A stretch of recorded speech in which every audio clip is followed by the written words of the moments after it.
Well, today I have got this wonderful gentleman sitting in front of me whose name is Steve Travis, and he is the management executive with extensive experience in contract catering for military and also higher education.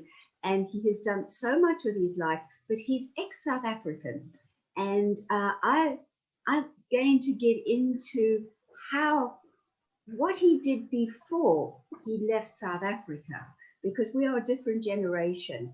And I haven't seen you for maybe 12 years, 14 years, and it's a very long time. And you know what? I can't remember what you did in South Africa before you went to the UK. So let's start that way. How are you, Steve? I'm great, Sandy. Thank you so much, and lovely to see you here and to be here with you and sharing a cup of coffee. Yeah, absolutely. Have you got one sitting next to you? Because I do, right here. Thank you. Yeah, I'm all good. Oh, I can see that you're advertising. All right. Tell me something. You were born in South Africa. You grew up there. When you left school, what did you do there? Well, back in those days, and it was a long time ago, Sandy, we had conscription into the army. Yes. And I had 6 months to kill after finishing school and before I started my army. So I started working in a steakhouse in Sandton City, which was part of a chain. No longer exists. This is in Johannesburg, yeah. So I started as a busboy in the Longhorn Steakhouse Group and worked my way up until I went through to the army when I was in a management position.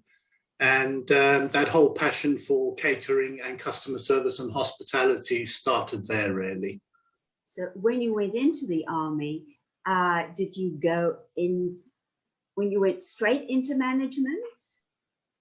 When I came out of the army, I went straight into management, and I eventually bought my own steakhouse franchise. Mm-hmm. So that's where my career then developed from there. I didn't know that. And that was where? In South Africa? In Roodepoort, yeah, in Roodepoort in South Africa. Oh, yeah. And I was there until I left South Africa in 1992. Okay. And then you came to England to do what? Did you have a job? Same thing. I was actually, I ran a restaurant in Covent Garden on arrival in London. Mm-hmm. And from there, my career moved with various companies. So I was involved with the Old Orleans Restaurant Group, then had a hotel down in Cornwall for around 11 years, where my kids were born and where they still live. And I got into contracting down in Cornwall at the Royal Naval Air Station and got into contract catering with them, and worked for a large American company. And working with them and the exposure to the volumes that we were doing in the naval base gave me experience to go on to bigger and better opportunities within the company. And that led to me ultimately going out to the Olympic Games in Beijing. You're running away from me, because the reason I really wanted to speak to you today was to hit upon the Olympic Games, because Japan is just about to start. I think it's the 25th of July, somewhere around there. But let's go back a little bit. Sure. You were in Cornwall. You were doing contract catering in the UK, and how it was management executive position in your own company. Yes. Okay. So it was running all aspects of catering, retail, and leisure within the military base. Because a lot of the services by the military are contracted out to contract caterers. Okay. So we worked alongside military personnel as well as civilian personnel to deliver high street concepts on the naval base. So we would bring partnerships that we developed with high street brands into the naval base, as well as running the military messes. So the officers' mess, the junior ranks mess, and the senior rates mess, where we would feed them in their actual environment. We would cater for all of their functions, for the summer balls, for the traditional mess dinners and all the rest of it. So it was a fantastic experience. Unbelievable. And when you, did you have to tender for everything? The tenders were run by the company. Obviously, they tendered for the contracts, and then when we won them, they were generally between 5 and 7 year contracts, and then they go through reiterations. And you know, things have changed so much in terms of the contracting to the military in the last 5 years. So it's quite interesting. How did you? No, okay, I'm going to restart. Which was the first contract you got for an Olympic Games? Which was the first Olympic Games that you and your company were contracted to do? The first Olympic Games was back in the 1940s that the company got. My first Olympic Games was 2008. And so it was... that was Beijing? That was Beijing, and it was part of the legacy with the company who have catered for every Summer Olympics since they started catering them. So quite big kudos for the company, really. Absolutely. Tell me what it's like to cater for an Olympic Games. What does it entail? Because the sports people have all got various diets. They've got thousands and thousands and thousands of meals to think about over, it's usually a 2-week period, is that correct? Yeah. Or you go into anyway. So just give me an idea what a day-to-day would be like for you and your team. Well, interestingly, the actual running of the day-to-day during those 2 key weeks is the culmination of 3.5 years' work. So when you start tendering for an Olympic Games, you're starting 3 years beforehand, and you've got to do everything from the design and the build of the actual dining room, right the way through security, through logistics, supply chain, making sure that everything that's coming onto Olympic Park is safe for the athletes. The last thing you want is to have a food poisoning outbreak when these guys are at their peak of their performance and they're cut down because of a bug. It's around the recruitment of up to 3,500 staff that you need to help run that operation. When you go live, we actually go live 2 or 3 weeks before the Olympics, because you have a lot of international athletes arriving to acclimatize. So you're operational a month before, and you're obviously operational a month afterwards, because we have the Paralympics that come after a week's break after the Olympics, and then we have the Paralympics for 2 weeks. So it's, it's fascinating. It's certainly the biggest peacetime catering operation in the world. Operationally, we can have anything up to 60, 70,000 people a day coming through the dining room. The dining room's open 24 hours a day, and athletes can eat anything they want at any time of the day or night. And to your point, you know, you've got thousands of competitors, all with different dietary requirements. Probably 18 months before the games start, we actually send all of our menus out to all of the coaches from all of the countries around the world, usually around 200 countries, and they plan the athlete's diet and menu for the day for the whole time that they're in the Olympic venue. And every single dish has its full nutritional values. Every time we put it out on the counter, the nutritionals are actually displayed so they can see exactly what's in that dish and whether it suits their diet or not. And of course, 200 countries, you have to cater for so many different tastes. And the way we approach that is we basically split it north, east, south, and west. Or, you know, we create zones that specialize in cuisine from that area. So you would have the European area, and you would have an Asian Indonesian area, and you would have African Caribbean and halal.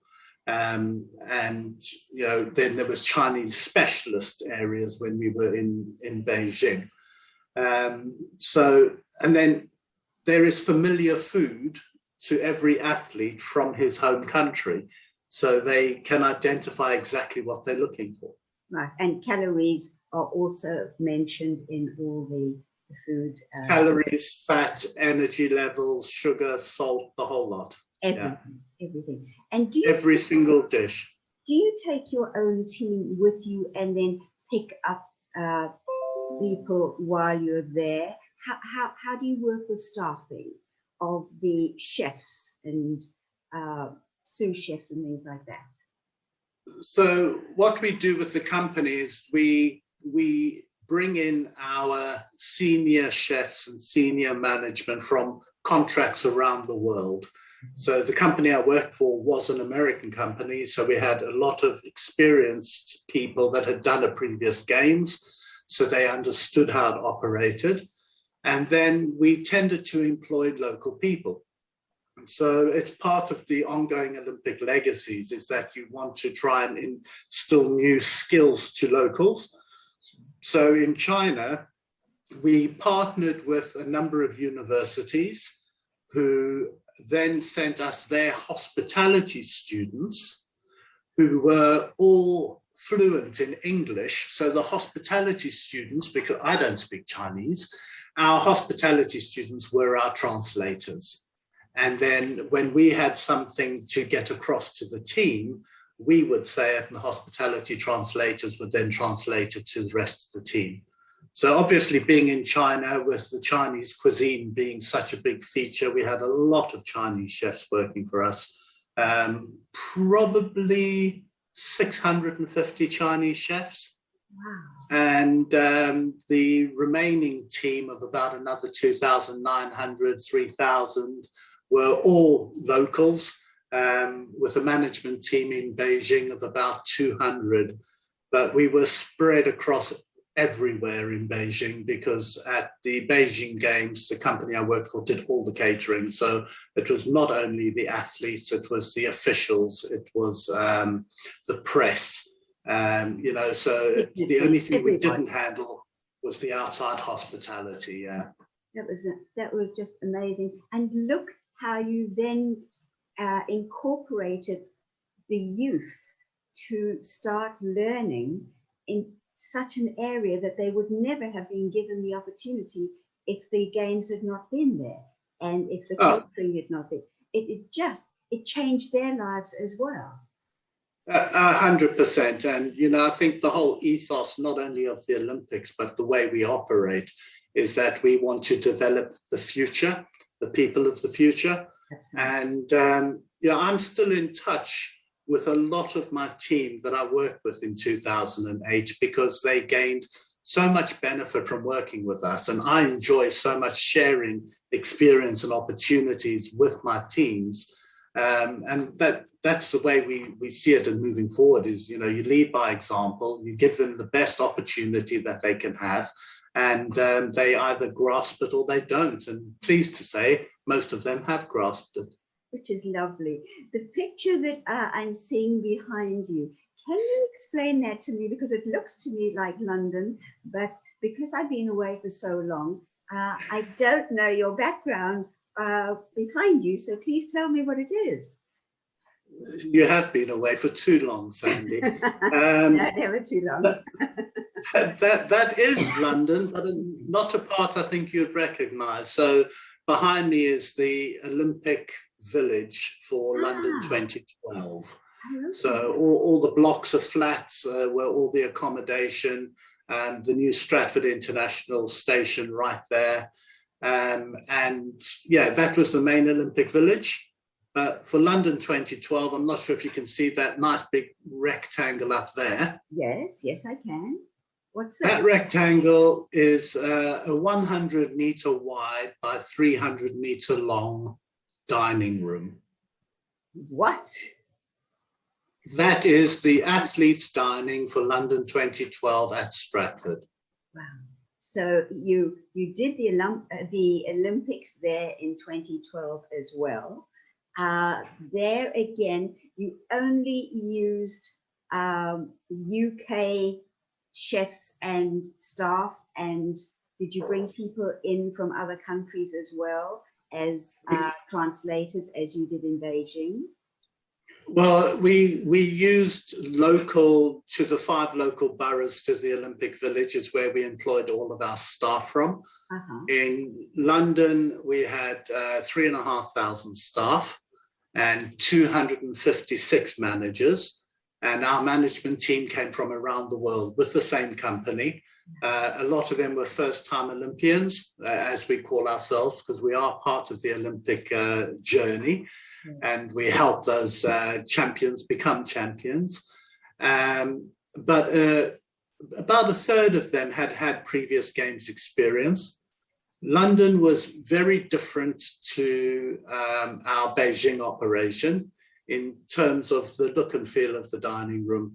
It was laid out differently. We created pods and zones, which were really exciting. And then on the main entrance, of course, the biggest pod in the middle of the whole dining room was the best of British, because we're now in London. We need to celebrate British food. Your home country. 100%. And, you know, it was lovely showcasing the British food because we used local suppliers, and we used suppliers from all around Britain, be it sourdough from Tower Hamlets that's cooked in brick ovens with peat from the Thames, or Welsh lamb, or charcuterie from Perthshire. So it was very much a local feel and flavour to the games. Yeah, that's absolutely wonderful to hear. Was vegan around at that time? It was around. Vegan's actually been in, well, it was in Beijing that I experienced in Beijing, as well as London. You know, you have to cater for all dietary requirements, be it halal or kosher, or veganism, vegetarianism. So the menus are very, very broad. 13 to 1,700 different menu dishes that go out on the counter over the course of the 2 weeks. And as contractors, we're not allowed to repeat the same dish day after day. So it has to be an 8-day rolling cycle. So it's a different dish every breakfast, every lunch, every dinner for 8 days before we go back into the first week cycle. And what about the parties afterwards? What were they like? They were fantastic. When you know, an you've got Olympian won, for instance, and became a gold medalist, were you involved with that at all? Or was that very much between just, I call them the kids, just between the kids, and you didn't get involved in that area? You become involved by proxy. The dining room is an area where these athletes come to fuel themselves. So some athletes eat 5 or 6 times a day. And, you know, it just depends on the calorific intake that they have to take. So rowers, 8,500 calories a day they consume. You know, weightlifters, 10 or 12,000 calories.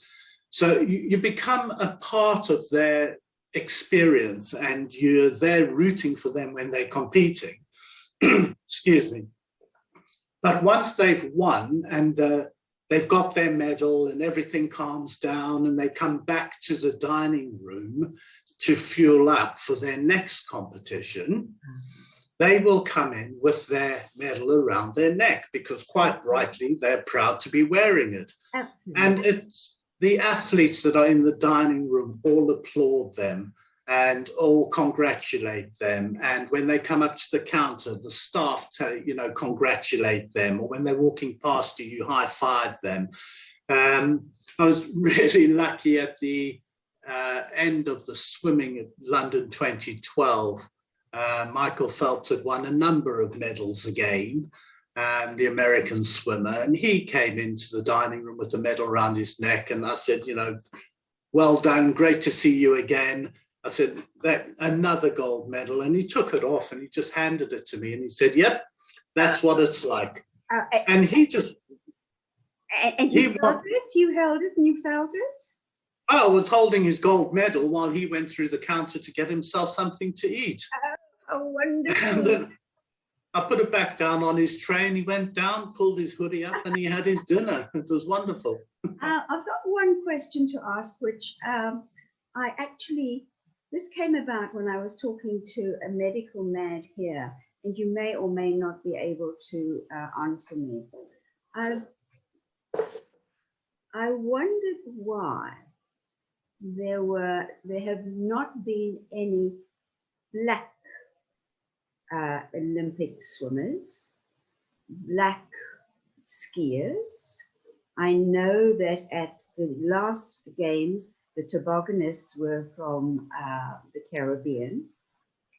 And I just wondered why we don't have, because it's not an expensive sport. If you're talking about a sport, say golf or tennis or whatever, those can be expensive.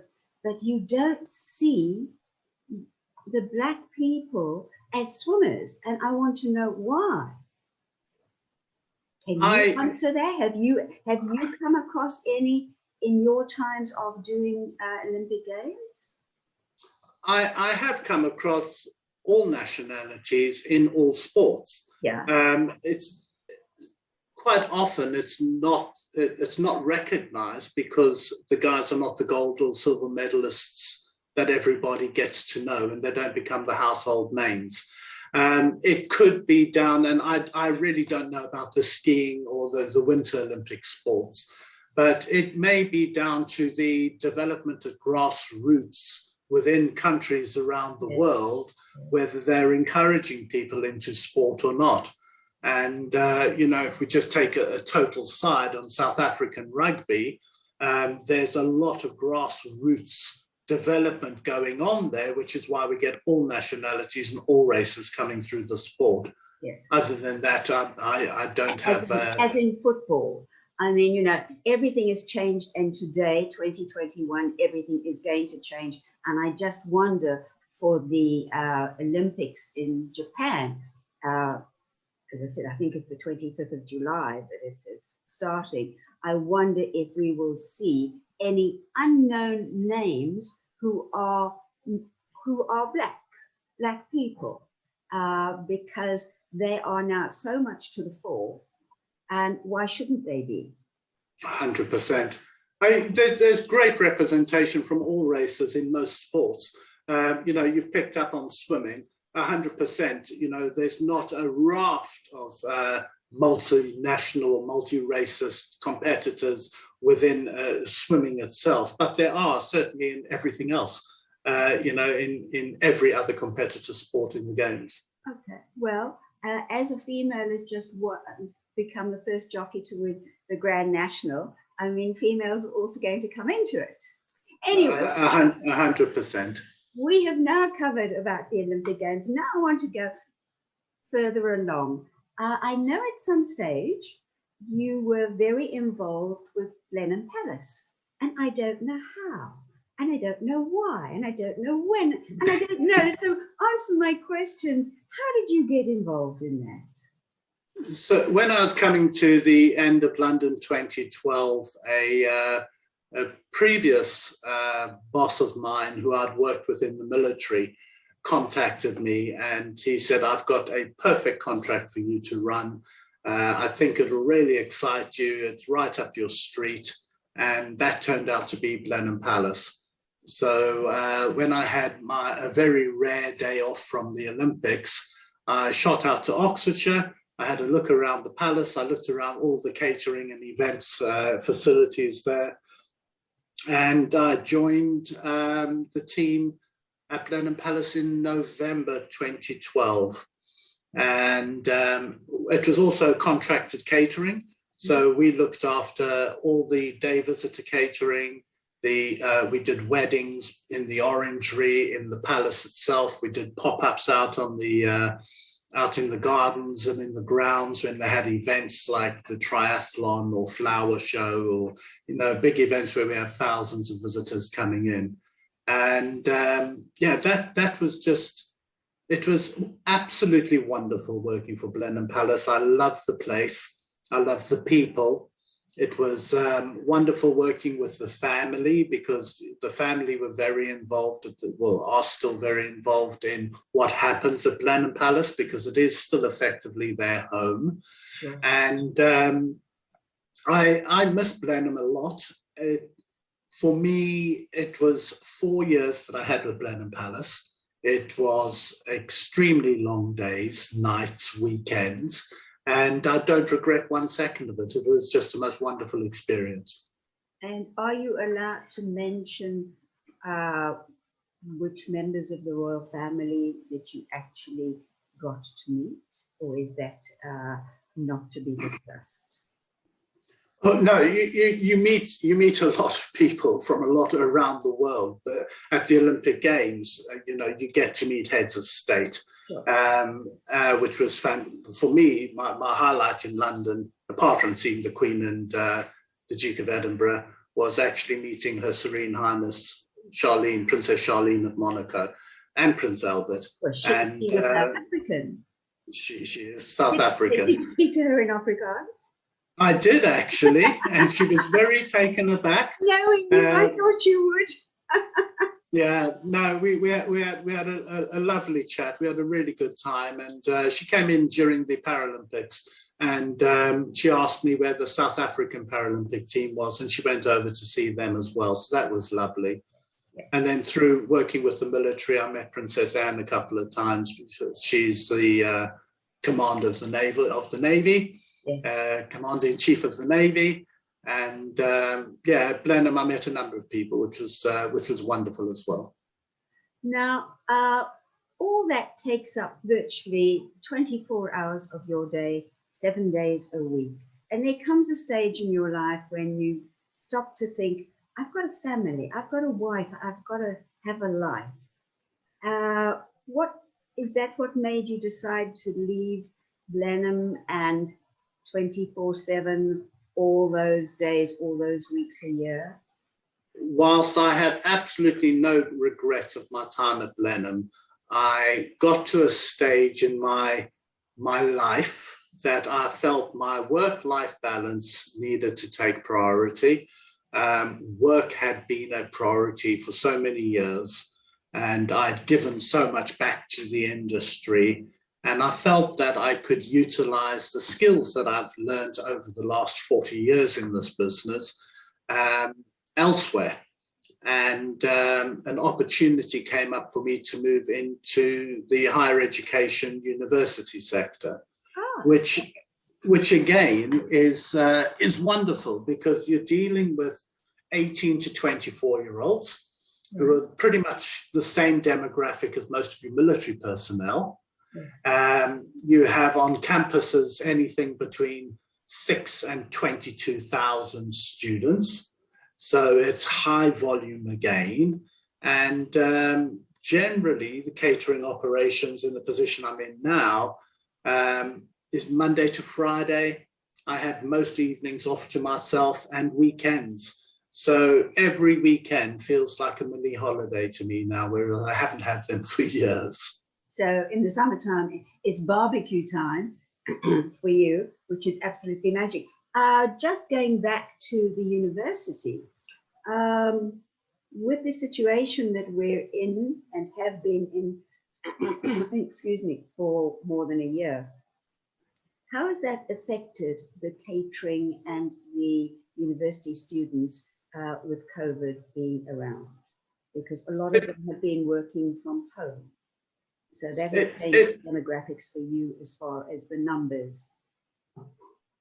100%. I mean, I think, you know, the pandemic's affected everybody around the world. The students have had to learn how to study online. But fortunately, at the campus that I work at is around 4,000 students accommodated on campus. At the start of COVID, with everything shut down and nobody could go anywhere, my team and I came in every day. We were catering for the students and delivering food to their accommodation blocks. And everything is done in terms of health and well-being, mindfulness. We work very closely with the mental health team at the university, and we interact directly with them. So we've had to step up and change the way we operate very quickly. Our cash sales in a lot of our outlets is down by 88%. And we've only got a couple of outlets open. Normally I have 14 outlets open on campus. I've only got 3 open on campus at the moment because we just don't have the volume of people through here. We've got all of the university staff who are also working from home. So footfall's very low. But what it's given us time to do is take stock of the way we operate our business. And in a very short space of time, we have developed a fully functional app which is used across the whole of campus now. You can be in your accommodation block, you can be outside a cafe, you can order click and collect food, you can order food for delivery, you can order meal kits that you get sent to your accommodation that has all the ingredients for you to cook a meal at home or in your flat with your flatmates who are also isolating together. We had self-isolation kits for students who were ill. So we could deliver them a hot meal to outside their door, knock on the door and leave, and that student could retrieve their meal and get a breakfast, lunch or dinner every day. So, you know, it's been a period of fast development, total turnaround in operations. But anyone listening to you that's in hospitality who has worked in a restaurant or a bar or a cafe knows that in this industry, you just bend and twist and roll with it every single time. So we've just adapted everything that we do to help the students on site. Excuse me, you've adapted with the modern technology of apps, which is absolutely incredible. 5 years ago, 10 years ago, had we had this situation, it would never have been able to have worked this way. No, we wouldn't have. And, you know, I think the thing is that once you get, it all starts with understanding your customer base. And we do a lot of research into our student demographic and Generation Z and how Generation Z lives and how they work and how they interact with technology. You know, they spend on average 4.5 hours a day on their phone. They have an 8-second attention span when it comes to a video. So, you know, you've got to get your messages across pretty quickly if you want to capture their imagination. And by understanding all that insight is what helped us develop the app accordingly. Well, I want to tell you, Steve Travis, I have learned so much about you today. I thought I knew you, but really I didn't know an eighth of you. And I just want to say thank you so much for all the information, for allowing me in and my viewers to find out how the Olympics work, how the university works, how you work. And I'm just so happy to know that now you've got a proper life. And you are oh, Sandy. Thank you so much, Sandy. It's been an absolute pleasure catching up with you, and I look forward to seeing you again soon. Absolutely. You take care and be safe and stay well. And to Likewise. my viewers, I say thank you for watching. I hope that you have found it as interesting as I have and found Steve Travis as knowledgeable as I have found him to be. And I look forward to seeing you again next time for a cup of coffee with me, Sandy. In the meantime, take care, stay well, and be safe. Bye-bye.